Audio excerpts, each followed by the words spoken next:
જામનગરના નાઘેડી વિસ્તારમાં આવેલી પોદાર સ્કૂલ નજીકના તળાવમાં ગણેશ વિસર્જન દરમિયાન એક દુઃખદ ઘટના સામે આવી છે।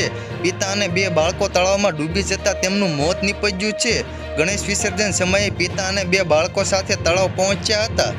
કોઈ પણ કારણોસર ત્રણેય ડૂબતા ત્રણેયના મોત થયા હતા। સ્થાનિક લોકોએ તરત જ પોલીસ અને ફાયર વિભાગને જાણ કરી હતી। પંચકોશી બી પોલીસ સ્ટેશનના પીઆઈ રાઠોડ પોલીસ સ્ટાફ સાથે ઘટના સ્થળે પહોંચ્યા હતા।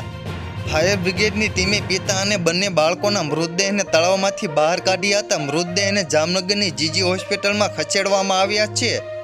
પોલીસે આગળની કાર્યવાહી શરૂ કરી છે અને સમગ્ર ઘટનાની તપાસ હાથ ધરી છે। મહાનગરપાલિકાએ ગણેશ વિસર્જન માટે ખાસ કુંડ બનાવ્યા હોવા છતાં લોકો અન્ય સ્થળોએ વિસર્જન કરવા જતા હોવાથી દર વર્ષે આવી દુર્ઘટના બને છે।